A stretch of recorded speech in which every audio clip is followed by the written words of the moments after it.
In the first quarter of 2025, the Kazakh economy grew by 6% year-on-year. This growth was driven primarily by significant recovery in the transport and trade sectors.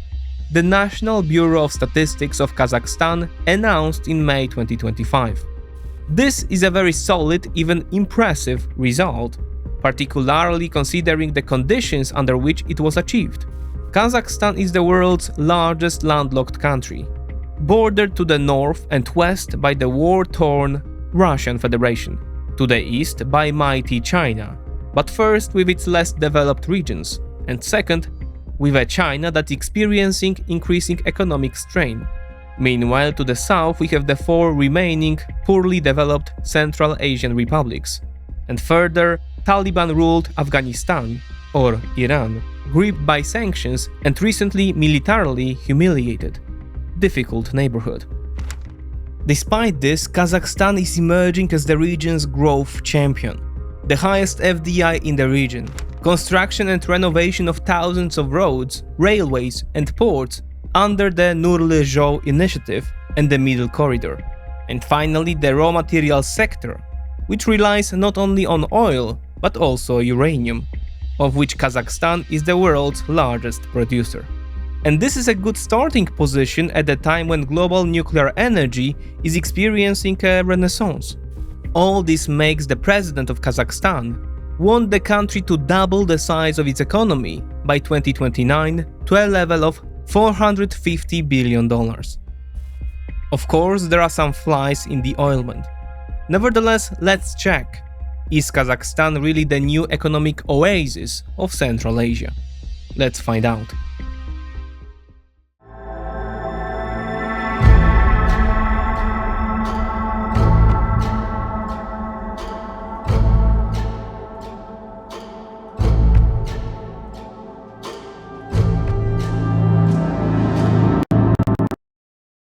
Kazakhstan's economy ended last year with nearly 5% GDP growth.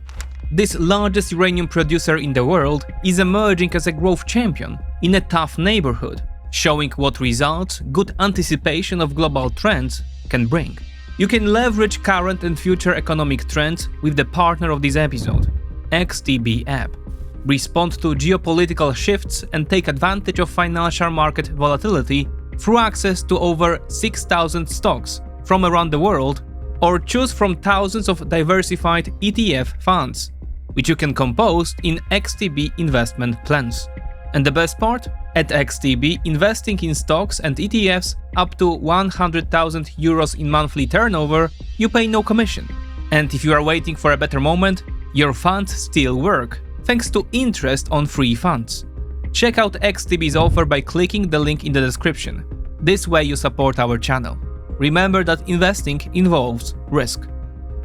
The positive signals coming from Kazakhstan are interesting not only due to the country's unique neighborhood situation, discussed in the introduction, but perhaps most importantly, the internal situation. Kazakhstan, like many post-Soviet republics, functioned for decades as an authoritarian state based on a clan oligarchic system. Its creator was Nursultan Nazarbayev, who combined brutal economic control with some economic openness to the world. In 2019, he unexpectedly resigned from the presidency, but remained at the helm as father of the nation and head of the Security Council, while de facto retaining control through his network of power. He formally transferred the power to Kasym-Jomart Tokayev, who was considered a loyal technocrat. However, actual control over the state, security agencies, and most important positions remained in the hands of Nazarbayev's people. The situation changed, however, with the largest protest in the country's history, which occurred at the beginning of 2022. The immediate spark was a gas price increase, but the deeper reason was opposition to the system dominated by Nazarbayev's clan, of which Tokayev was the new face. Tokayev brutally suppressed the riots, declaring a state of emergency and calling in CSTO forces, that is mainly Russian, for help. Over 230 people died. Thousands were wounded. However, the president crucially declared this to be a coup attempt. inspired by Nazarbayev's circle. In the following weeks, Tokayev seized full power. He removed Nazarbayev from all functions, stripped him of the title Elbasi, Father of the Nation, and threw his close associates, including his son-in-law, brother and daughters, out of prominent positions. The symbolic end of the Nazarbayev era was restoring the capital's name to Astana, previously renamed Nur-Sultan after Nazarbayev's first name. Tokayev, strengthened by the crisis, began his own cleanup. Although a new constitution and reforms were announced, in practice he remained control over the entire system. This doesn't mean, however, that Tokayev simply wanted to take over the Kazakh estate for himself. Kazakhstan under Tokayev's vision breaks away from the label of a post-Soviet Russian appendage, relying on natural resources alone for revenue without greater international ambitions. The first results of implementing this vision are already becoming visible. Quote, "I have initiated a new economic course. This initiative focuses on structural reforms to build a stronger and more dynamic nation.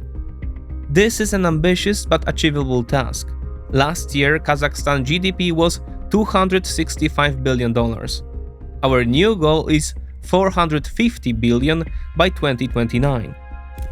Said Kassym-Jomart Tokayev in February 2024 during bilateral talks with the Qataris. The plan is very ambitious, but Tokayev is managing to deliver it so far. By the end of this year, according to the IMF, Kazakhstan GDP is expected to reach $300 billion. I'm convinced that economic growth at 4% is not enough for Kazakhstan," Tokayev added at the beginning of 2025. Therefore, Tokayev must find the remaining $150 billion that would constitute Kazakhstan's economy over the next 4 years. This means growth of at least 6% and more annually. How does he plan to achieve this? The fuel for this growth is to come from many sources, but natural resources remain the most important. These still account for 30 to 35% of Kazakhstan GDP and as much as 60% of the country's total exports. The most important export product is crude oil, extracted mostly in 3 locations, of which the most profitable is the Tengiz field, one of the deepest and most complex fields in the world due to the high sulfur levels and difficult weather conditions. Chevron, which is the main field operator, has been conducting a $48 billion expansion there since 2012, which is one of the largest such investments in the world. Thanks to this, Tengiz is expected to increase production to around 1 million barrels of oil per day and account for as much as 1% of global oil supply. Importantly, Chevron owns 50% of Tengiz shares, while another American giant, Exxon, holds 25%. The Kazakh oil company Kazmunaygas accounts for 20% and only 5% belongs to Russian Lukoil. The 2 other main oil fields in Kazakhstan, which currently produce a similar amount of oil to Tengiz combined, Karachaganak and the offshore Kashagan field, also remain mainly in Western hands. In the case of Karachaganak, these are mainly British-Dutch Shell and Italian Eni. Meanwhile, the main shareholders of Kashagan remain French Total, Eni, Exxon and Shell. Also worth noting are the 8.4% stake of Chinese CNPC and 7.6% of Japanese Inpex. This shows that although Russians have leverage possibilities over Kazakhstan's oil sector, which we'll discuss shortly, ownership structure is not one of them. Although Kazakhstan also has economically significant extraction of gas and copper, another element is more intriguing. We are talking about uranium, of which Kazakhstan is the world's largest producer, about 40% of supply, and possesses some of the world's largest reserves, 14%. For now, uranium accounts for only 4.4% of total exports, drastically trailing oil, and its direct contribution to GDP is relatively small, probably around 2 to 4% of GDP. However, its significance can only grow. Why? First, nuclear energy worldwide is experiencing a renaissance. Currently, 61 nuclear reactors are under construction globally, and at least 100 more are in the planning phase. Kazakhs are signing successive export contracts, recently with the Czech group CES for uranium concentrate deliveries over the next 7 years. Second, although Kazakhstan currently exports the lowest value-added raw material, uranium concentrate, so-called yellow cake, it is slowly moving toward high-margin nuclear fuel production and developing refining technology. Recently, Kazakh operator Kazatomprom, together with Chinese company CGNPC, created the Ulba Metallurgical Plant Refining Center, which reached full production capacity by the end of 2024, about 200 tons of low-enriched fuel annually, enough to power 6 nuclear reactors. Finally, nuclear energy. Kazakhstan hasn't had its own nuclear power plant since 1999, when the Aktau nuclear power plant officially ceased operations. Today, however, Tokayev's government is strongly pushing toward its construction. In a 2024 referendum, 70% of Kazakhs voted in favor of its construction, and on June 14 this year, it was decided that Russian state nuclear corporation Rosatom and Chinese state company China National Nuclear Corporation would lead separate consortia that would build the first nuclear power plants in Kazakhstan in 30 years. Kazakhstan wants to achieve 2.4 gigawatt of nuclear generating capacity by 2035. The first is to be built in Ulken, 400 kilometers north of Almaty.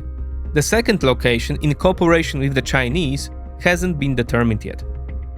Hydrocarbons and radioactive elements are thus the wealth of this landlocked country.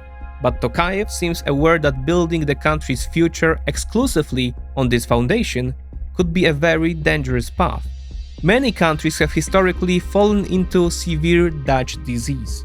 Therefore, oil, gas, uranium and copper cannot be the answer in themselves. There must be something more behind it. Infrastructurally, that something is supposed to be Nurwy Zhou. Nurwy Zhou, the Bright Path, is Kazakhstan's national infrastructure development strategy. Its goal is to modernize the state through massive investments in transport, logistics, energy, housing, and digitization, as well as diversify the economy beyond the raw materials sector. The construction of roads, railways, airports, and ports, along with expanding east-west and northwest corridors, is to cement Kazakhstan's position as the main transit hub of Eurasia. Nurwy Zhou is part of an even larger vision, the Middle Corridor, essentially part of a new incarnation of the Silk Road connecting China with Europe. This section of the route is designed to bypass Russia and deliver goods by rail and truck through Kazakhstan's landmass to ports in Aktau and Kuryk, which are then loaded onto container ships and transported to ports in Azerbaijan, subsequently entering Europe through Georgia and Turkey. This is why the route officially bears the name Trans-Caspian International Transport Route. By the end of 2024, under the Bright Path program, 12,000 kilometers of roads were renovated and built. For example, half of a crucial highway, nearly 900 kilometers long, connecting Karaganda with Almaty, was completed in 2024. However, the Trans-Caspian route is primarily about railways and ports. At Kazakhstan's entry point stands the world's largest dry port, Korgos. This year is also set to see completion of the second rail track construction on the Dostik-Mointy line, over 800 kilometers long, began in November 2022, which will increase capacity from 12 train pairs to even 60. In March 2024, a new route connecting the Chinese city of Xi'an with Europe was also opened, offering good transit time of about 25 days. Add to this the modernization of ports in Aktau and Kuryk. Maritime transport increased by 20% over the past 6 years. and new terminals at airports in Almaty, Kızılorda, and Shymkent.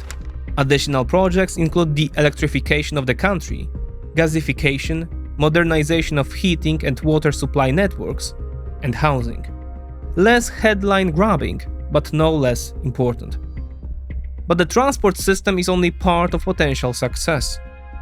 Quote, "The head of state has prioritized diversifying the economy with a focus on developing the non-oil sector. Between 2019 and 2024, manufacturing output increased by 31%, while the construction sector grew by 96%. Over 6 years, production in the machining industry has tripled, with industrial output growing at an average annual rate of 20%. This is how Kazakhstan's Prime Minister's office lists the successes of diversification away from minerals. Add to this that Kazakhstan turns out to be the largest FDI recipient among regional countries, $130 billion over the past 6 years, with growing economic exchange and exports. In 2024, the country received the highest rating in its assessment history, Baa1, with a stable outlook from Moody's. Hard numbers are difficult to argue with, and directly impact citizens' standard of living. Although the average Kazakh is still not wealthy compared to Europeans or developed East Asian economies, according to the IMF in nominal terms, he is today on average richer than the average Russian or Chinese. Despite the fact that just 3 years ago, Russians were on average 35% wealthier than Kazakhs, and Chinese 13%. And we still haven't mentioned perhaps the biggest success story of Kazakhstan, looking at current global trends: remarkably good demographics. In 2025, the fertility rate of 20 million Kazakhstan is expected to reach, according to the UN, an excellent 2.95 children per woman, while in 2021 it was over 3.3 children per woman. In current times, such numbers are exceptional. The main reasons for this positive trend are cited as religion, mainly Islam, and elements of the cultural code, according to which having a large family is considered respectable and desirable. Kazakhstan today belongs to a very narrow group of countries that combine a relatively high level of economic development, GDP per capita, with simultaneously very high fertility rates, TFR, more typical of poorer countries. If Kazakhs manage to maintain the coefficient above 2.1, while simultaneously increasing material prosperity, the country could become a unique case study where growth in affluence doesn't mean a shrinking society. However, this will be difficult. The past few years already herald a downward trend. All of this is inextricably linked to Kazakhstan's geography, the world's 9th largest country. Its position and size in the center of Eurasia gives it access to resources and a geostrategic pivot position, but lack of sea access and being surrounded by great powers are also serious limitations. Kazakhstan must therefore balance between influences: Russian, Chinese, Turkish, and Western, distributing dependence evenly to maintain room for maneuver. Therefore, although the West brought technology and capital, for example in the oil sector, oil exports still depend 80% on Russia, flowing mainly through the CPC pipeline to the port of Novorossiysk. This is a major dependency that the Kremlin can use to strangle Tokayev whenever it wants, for example citing maintenance work or environmental issues, which has already happened in the past. That is why Astana is developing alternatives. One of them is export through the Caspian Sea and the BTC pipeline to Turkey. Although currently it is only 1.5 million tons of oil annually, compared to 55 million through CPC, the plan assumes growth to as much as 20 million. Kazakhstan also exports oil to China through the Atasu-Alashankou pipeline, but this is used to a small fraction of capacity. However, rapprochement with China is visible in other sectors, primarily transport and the previously mentioned Middle Corridor. On the country's border, the world's largest dry port, Korgos, is expanding, through which thousands of containers pass monthly, heading further to Europe. After Russia's invasion of Ukraine, this route gained strategic importance as an alternative to routes through Russia, which has been alienated by Europe. Tokayev, as a former ambassador to China, speaks fluent Chinese, and relations with Beijing are more than good. It is no coincidence that President Xi announced the Belt and Road Initiative in Astana. Joint industrial projects are emerging, like the uranium refining project or new car manufacturing plants. Tokayev knows that staying close to China is essentially another safeguard against potentially aggressive moves by Moscow. If Beijing already considers Kazakhstan its sphere of influence today, which can be argued, then it doesn't want to see Moscow interfering too much in Astana's affairs. Therefore, despite Putin helping Tokayev consolidate power in 2022, he has never reciprocated by recognizing the annexation of Crimea and Donbas, and after the invasion of Ukraine, he somewhat distances himself from Russia. This doesn't mean he doesn't benefit from the war or help Russia in any way.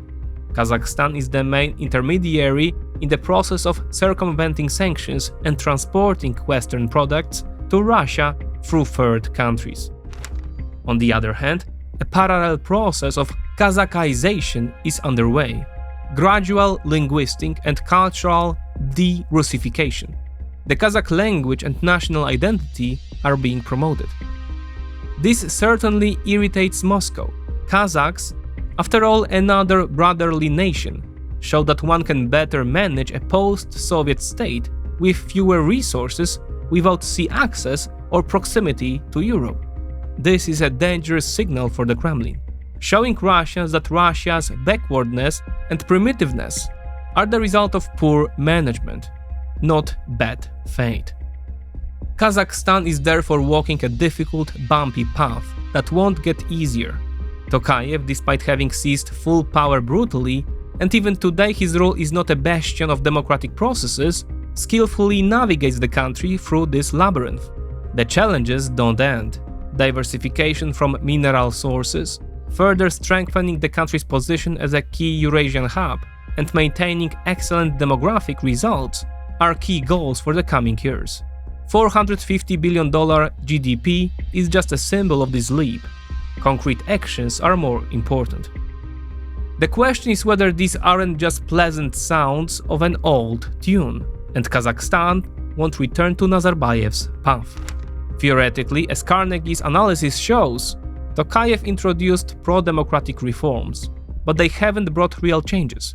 The president retained full power and created an illusion of pluralism. New players were allowed into the game, but only on condition they don't threaten the power structure. The new parliament may be more lively than under Nazarbayev, but it is still loyal. Not a single independent candidate won in a single mandate districts. Turnout barely exceeded 50%, and only 1/3 of citizens declared that any party represents their views. This shows that the 2022 protests may not be the finale of social discontent. More favorable to Tokayev is the Atlantic Council report, which sees a growing but uneven trend toward economic freedom, more civil liberties and decentralization, as well as restoration of the Constitutional Court. However, here too the authors note the lack of judicial freedom and the fact that reforms serve to consolidate Tokayev's personal power, rather than necessarily build inclusive institutions. Kazakhs face interesting times ahead. Kazakhstan balances between East and West, trying to maintain stability and modernize without attracting too much attention, and causing tensions with its gigantic neighbors, Russia and China. The coming years will be crucial. Will Kazakhs manage to create a modern state and break away from post-Soviet standards while maintaining high birth rates? If so, it would be one of the most interesting success stories of recent decades.